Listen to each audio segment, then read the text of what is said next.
నమస్కారం రైట్. గురుగారు. నా పేరు రైట్ రమేష్. సార్. నా ఏజ్ 37 ఇయర్స్. హైదరాబాద్‌లో ఉంటున్నాను. ప్రెజెంట్ హిందూ చైతన్య లెవెల్ 1లో ఉన్నాను. నాకు మణి మేడం గారు సడెన్‌గా ఒకరోజు అంటే స్టార్ట్ కావడానికి 2 డేస్ బిఫోర్ అంటే ఒక మెసేజ్ చేసి గ్రూప్‌లో జాయిన్ కమ్మని చెప్పారు. అది ఏంటో నాకు తెలీదు.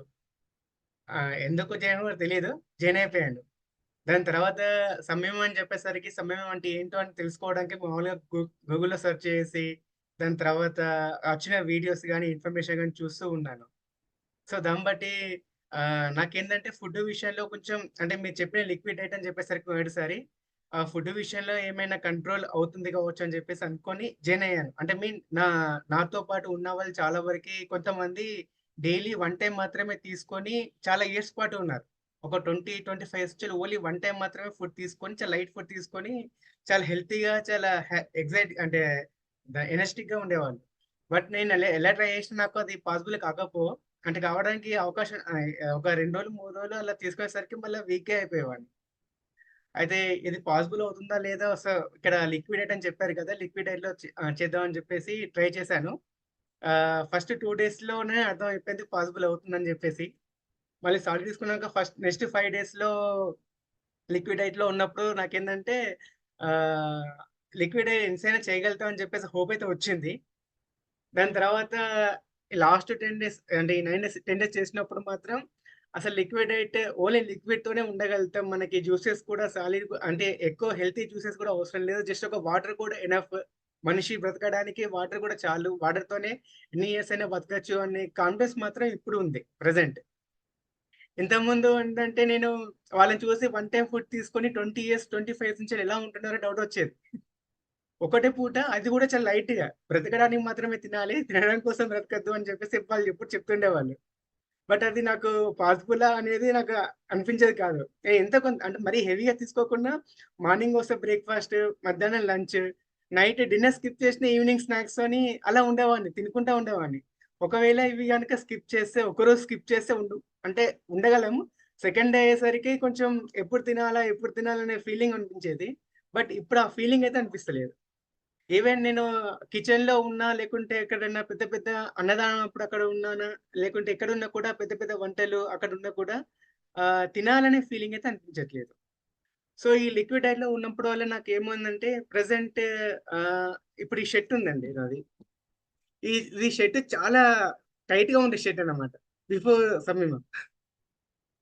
అంటే నేను నాలో వచ్చిన బాడీ షేప్స్ అనేవి షర్ట్ షో చేస్తుంది. చెప్పాల్సిన అవసరం లేదు. ఈ షర్ట్ అనేది ఎంత టైట్‌గా ఉందంటే ఆహ్, నేను ఊపిరి పీలిస్తే ఆ స్టమక్‌తోని ఆ షర్ట్ అంటే ఇట్లా బ్రేక్ అవుతుందేమో అనే ఫీలింగ్ వచ్చేది. ప్రెజెంట్ మామూలుగా నేను ఫుల్ బ్రీత్‌లో ఉన్నా కూడా నాకు షర్ట్ ఇంత లూజ్‌గా ఉంది. అది నా బాడీలో వచ్చిన షేప్ చేంజెస్ అన్నమాట. వెయిట్ విషయానికొస్తే నా హైట్‌కి తగ్గట్టుగా ఏందంటే నేను ఒక 15 కేజీస్ ఓవర్ వెయిట్‌లో ఉన్నాను. ఆ 15 కేజీ ఓవర్ వెయిట్ అనేది ఫస్టు 2 డేస్, 5 డేస్ అయిపోయిన తర్వాత ఆల్‌మోస్ట్ 5 కేజీస్ తగ్గాను. 5 కేజీస్ తగ్గేసి లాస్ట్ 10 డేస్‌లో మాత్రం వెయిట్ తగ్గడం ఆగిపోయింది. ఆ ఫస్ట్ 5 డేస్‌లో మాత్రం నేను తగ్గింది 5 కేజీస్. ఫస్ట్ 7 డేస్‌లో తగ్గింది 5 కేజీస్. దాని తర్వాత వెయిట్ తగ్గడం ఆగిపోయి బాడీ స్ట్రెంథెన్‌గా అయిపోయింది. అప్పుడు వెయిట్ తగ్గినప్పుడు నాకేదో వీక్‌నెస్‌గా అనిపించిన ఫీలింగ్ అనిపించింది. దాని తర్వాత అసలు వెయిట్ తగ్గడం ఆగిపోయి బాడీ మళ్ళా చాలా స్ట్రాంగ్‌గా ఆహ్, నేను రెగ్యులర్‌గా ఫుడ్ తీసుకుంటే ఎంత స్ట్రాంగ్‌గా ఉంటానో, ఎంత ఎనర్జిటిక్‌గా ఉంటానో, అదే ఎనర్జిటిక్‌గా ఇప్పుడు ఉంటున్నాను. అంటే ఈ లాస్ట్ 10 డేస్‌లో వచ్చిన డిఫరెన్సెస్ అన్నమాట నాకు.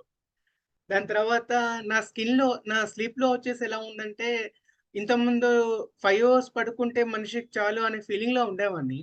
5 అవర్స్ పడుకున్న తర్వాత ఏమైందంటే, మళ్ళీ కాసేపు పడుకుంటే బావుండు, మళ్ళీ ఇంకాసేపు పడుకుంటే బావుండు, 5 ఇయర్స్ సరిపోలేదు అనే రెగ్యులర్‌గా అట్లా అనిపించేది. ఎప్పుడైనా సమయంలో వచ్చిన తర్వాత అంటే ఒక 7 డేస్ అయిపోయిన తర్వాత 3 అవర్స్, 4 అవర్స్ పడుకున్నా కూడా ఎనఫ్. ఒకవేళ నాకు నిద్ర వస్తే ఒక హాఫ్ అన్ అవర్ పడుకొని లేచినా, 1 అవర్ పడుకొని లేచినా చాలా ఎనర్జిటిక్‌గా అనిపిస్తుంది. నాకేందంటే ఇప్పుడు ఆ జ్యూసెస్ నేనొక 1 లీటర్ జ్యూస్ తాగినా, 2 లీటర్స్ జ్యూస్ తాగినా వచ్చిన ఎనర్జీ కన్నా, నేనొక 2 అవర్స్, 3 అవర్స్ పడుకుంటే వచ్చే ఎనర్జీ మాత్రం చాలా ఎక్కువ అనిపిస్తుందనమాట. ఒక్కసారి ఒక నైట్ గనక నేను 12:00 పడుకొని మార్నింగ్ 6:00 లేస్తే 6 అవర్స్ గనక పడుకుంటే, అసలు ఆ ఎనర్జీ అనేది ఈవెన్ 12-1 అయ్యే వరకి వాటర్ లేకున్నా పర్లేదు, ఏం లేకున్నా పర్లేదు అంత ఎనర్జిటిక్‌గా ఉంటున్నాను. ఇంతకుముందు అలా ఉండేవాడిని కాదు. మార్నింగ్ లేచిన తర్వాత ఒక 2 అవర్స్, 3 అవర్స్ అయిన తర్వాతనే ఏదో ఒకటి ఇంటేక్ తీసుకోవాలి. అది బ్రేక్‌ఫాస్ట్ అని అనిపించేది. లేకుంటే నా ఎనర్జీ లెవెల్స్ తగ్గిపోతున్నాయి కావచ్చు వీక్‌గా అనిపించేవాడిని. బట్ ఇప్పుడు ఆ వీక్‌నెస్ లేదు. ఆ స్లీప్ అనేది అంత దాన్నేమంటారు? నేను పడుకునే అంత క్వాంటిటీ పెరిగింది. క్వాలిటీ పెరిగింది. అది 3 అవర్స్ గాని నాకు నిద్ర అనిపించినప్పుడు జస్ట్ ఒక హాఫ్ అన్ అవర్ పడుకున్నా చాలు. వెంటనే లేచి బాగానే యాక్టివ్‌గా ఉంటున్నాను. చాలా ఎనర్జిటిక్‌గా ఉంటుంది. ఆహ్, ఇంకోటి స్కిన్‌లో వచ్చేసి నాకు ఇక్కడ చాలా పింపుల్స్ లాగా వచ్చేది. పింపుల్స్ లాగా అనగా చాలా మందంగా ఉండేది స్కిన్ అంతా. ఇప్పుడేంటంటే స్కిన్ చాలా లూజ్ అయిపోయింది. చాలా లూజ్ అయిపోయింది. చెయ్యి పట్టుకోవడానికి స్కిన్ అనేది రాకపోవు ఇట్లా. ఇలా పట్టుకుంటే అచ్చేది కాదు. బట్ ప్రెజెంట్ ఏంటంటే స్కిన్ ఇలా పట్టుకోగలుగుతున్నాను. ఇలా ఏంటంటే నాకొక 20 నేను 20 ఇయర్స్ బ్యాక్ ఇలా పట్టుకుంటే వచ్చింది నాకు. ప్లస్ ఆ 20 ఇయర్స్ తర్వాత మళ్ళీ ఇప్పుడే చూస్తున్నాను ఇలా పట్టుకుంటే రావడం స్కిన్ అనేది.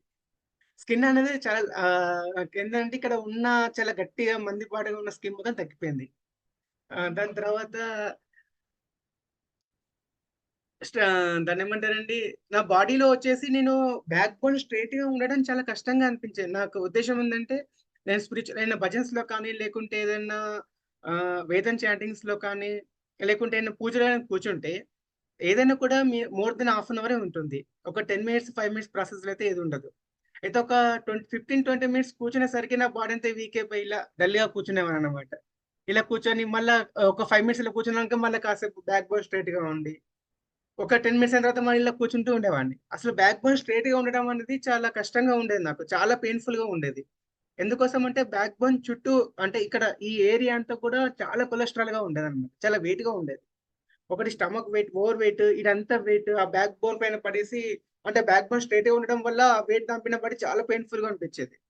ప్రెజెంట్ ఏందంటే నేను స్టార్టింగ్‌లో ఇక్కడ సమయంలో స్టార్టింగ్‌లో కూడా 2 డేస్ ఫస్ట్ 1 వీక్ గూడా అలాగే ఉంది. మీరు చెప్తుంటే ఉన్నప్పుడు కూడా కాసేపు ఇలా ఉండి మళ్ళా ఇలా తగ్గించేవాడిని. ఒక 1 వీక్ అయిపోయిన తర్వాత ఇప్పుడు స్టార్ట్ చేసిన కాంచెల్లి ఎండింగ్ ఒకవేళ మన 2 అవర్స్ అయినా, 3 అవర్స్ అయినా ఇలాగే బ్యాక్ బోన్ స్ట్రెయిట్‌గా కూర్చోగలుగుతున్నాను ప్రెజెంట్. అంతకుముందు ఒక 15 మినిట్స్, 20 మినిట్స్ కూర్చున్నా కూడా రిలాక్స్ అవ్వాలనే ఫీలింగ్‌లో ఉండేది. బట్ ఆ రిలాక్సేషన్ కాకుండా ఇప్పుడు బ్యాక్ బోన్ స్ట్రెయిట్‌గా ఉంచగలుగుతున్నాను. నాకు బ్యాక్ బోన్ స్ట్రెయిట్‌గా ఉంటే దాదాపు బాడీలో ఉన్న అన్ని రకాల దాన్నేమంటారు వీక్‌నెస్‌లు గాని, లేకుంటే అన్నీ పోతాయని చెప్పేసి చాలా నమ్మకం అన్నమాట. సో, బ్యాక్ బోన్ మాత్రం ఇప్పుడు స్ట్రెయిట్‌గా ఉంటుంది. నాకదొకటి చాలా అచీవ్ అనిపించిందండి. అసలు నా అచీవ్‌మెంట్స్‌లో బ్యాక్ బోన్ స్ట్రెయిట్‌గా ఉంచుకోవడం, నా షర్ట్ లూజ్ అవ్వడం, షర్ట్ లూజ్ అవ్వడం ఒకటి, బ్యాక్ బోన్ స్ట్రెయిట్‌గా ఉంచుకోవడం ఒకటి, నా స్లీప్ క్వాలిటీ పెరగడం ఒకటి. సో, నేను పడుకున్నది మాత్రం ఎనర్జీ కోసం మాత్రమే పడుకుంటున్నానన్న ఫీలింగ్ మాత్రం ఇప్పుడుంది. ఇంతకుముందు రెస్ట్ తీసుకోవాలని మాత్రం పడుకునేవాడిని. అంటే మనం మనుషులం కదా! పడుకోవాలి. డైజెస్ట్ కావడానికి పడుకోవాలనే ఫీలింగ్‌లో ఉండేవాడిని. ప్రెజెంట్ పడుకోవడం అనేది ఓన్లీ ఎనర్జీ కోసం మాత్రమే. మనం పడుకున్నప్పుడు మనకు ఎనర్జీ చాలా వస్తుంది. ఆ ఎనర్జీ అనేది డే మొత్తం మనం చేసే వర్క్స్‌కి సరిపోతుందనే ఫీలింగ్‌లో ప్రెజెంట్ ఉన్నాను. ఎట్ ప్రెజెంట్ మాత్రం. మళ్ళీ ఇంకోటి నాకు కొంచెం స్కిన్ డిసీజ్ అంటే అలెర్జీస్ ఉన్నాయన్నమాట. ఆ స్కిన్ అలెర్జీస్ అనేవి చాలా ఎక్కువగా ఉండేది. డే బై డే పెరుగుతూ ఉండేది. తగ్గడం అంటూ ఉండకపోవు. ప్రెజెంట్ పెరగడం ఆగిపోయింది. ఆ స్కిన్ అలెర్జీస్ అనేది తగ్గడం అనేది హీలింగ్ అంటే స్లోగా అవుతుంది గానీ పెరగడం మాత్రం ఆగిపోయింది.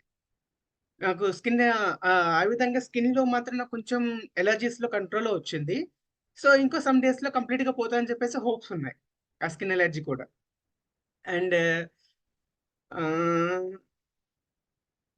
ప్రెజెంట్ నేను ఏమైనా వర్క్ చేస్తుంటే గనక అంటే నా ప్రొఫెషనల్ వర్క్‌లో కానీ, ఇక్కడ కానీ కొంచెం నాకు ప్రాఫిట్ వస్తుందా? నా బిజినెస్‌లో ప్రాఫిట్ వస్తుందా? లాస్ వస్తుందా? అనే భయంతో ఎప్పటికి ఉంటూ ఉండేవాడిని. ప్రెజెంట్ ఆ ప్రాఫిట్ లాస్‌ల గురించి మర్చిపోయాను. ప్రాఫిట్ వస్తుందా? లాస్ వస్తుందా? అని మర్చిపోయాను. Just focus on the work. అంటే వర్క్ మీద మాత్రమే ఫోకస్ చేస్తూ ఉండాలనే అంటే ఒక నాలెడ్జ్, ఒక అవేర్‌నెస్ మాత్రం వచ్చింది. అసలు లాస్ అవుతుందన్న భయం ప్రెజెంట్ లేదు బిజినెస్‌లో. అరె! నాకు లాస్ అవుతుంది. నేను చేయాలా? వద్దా? చేయాలా? వద్దా? ఇది చేస్తే లాస్ అవుతుందేమో అనే ఫీలింగ్ ముందు ఉండేది. ప్రెజెంట్ మాత్రం ఆ ఫీలింగ్ లేదు. Only focus on the work. Work మీద మాత్రమే ఫోకస్ చేయాలి. రిజల్ట్స్ అనేది ఆహ్, సెకండరీ అది. రిజల్ట్స్ పైన ఎక్స్‌పెక్ట్ చేయట్లేదు. Only focus on the work. అది మాత్రమే ఎట్ ప్రెసెంట్ లో ఉండాలి, ప్రెసెంట్ లో మాత్రం వర్క్ చేయాలనే ఫీలింగ్ అవేర్నెస్ మాత్రం ప్రెసెంట్ వచ్చింది నా బిజినెస్ లో.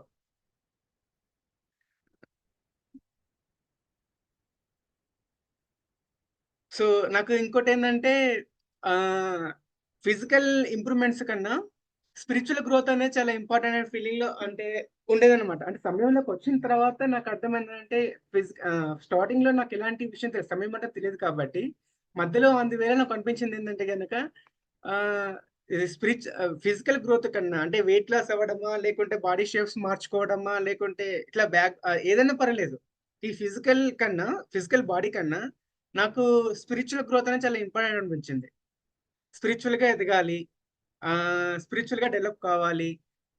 దాన్ని ఏమంటారు, మనం అంటే డైలీ చేసే పూజ విధానం మారిపోవాలి, లేకుంటే గుడికి వెళ్ళినప్పుడు మనం ఉండాల్సిన విధానం మారిపోవాలి, అంటే దేవుడికి నాకు మధ్య ఉన్న డిస్టెన్స్ సెట్ చేసుకోవాలి. అంటే అంటే గాడ్ ఎవరైనా పర్లేదు, ఆ విగ్రహంలో ఉన్నారా, ఫోటోలో ఉన్నారా, లేకుంటే మనిషిలో ఉన్నారా, రాయిలో ఉన్నారా అని పక్కన పెడితే ఆ దైవంకి నాకు అంటే నా ఫిజికల్ బాడీ కానీ నా సోలో ఏదైనా పర్లేదు, వాటికి మధ్య డిస్టెన్స్ తగ్గాలి. డిస్టెన్స్ తగ్గి ఇద్దరం ఆ ఎప్పటికీ మాట్లాడుతూ ఉండాలి. సో నాకు దైవానికి మధ్య అంటే ఎలాంటి డిస్టెన్స్ లేకుండా, దాన్ని ఏమంటారు, ఎలాంటి మధ్యలో వేరే వాళ్ళు లేకుండా, ఇంకొక థర్డ్ పర్సన్ లేకుండా, థర్డ్ ఇన్స్ట్రుమెంట్స్ లేకుండా డైరెక్ట్ గా దేవుడితో ఎప్పుడు కమ్యూనికేషన్ లో ఉండాలి అన్న స్పిరిచువల్ గ్రోత్ లో నాకు చిన్నప్పటి నుంచి మైండ్ లో ఉండేది. ఇక్కడికి వచ్చిన తర్వాత అది పాసిబుల్ అని చెప్పేసి, అంటే అవుతుందని చెప్పేసి నమ్మకం మాత్రం వచ్చింది. ఇన్ని రోజులకి అవుతుంది అవుతుంది, అది అంటే హిమాలయాల్లో యోగులు వాళ్ళు చేసుకుంటూ వాళ్ళు ఒక స్టేటస్ లో ఉంటారు.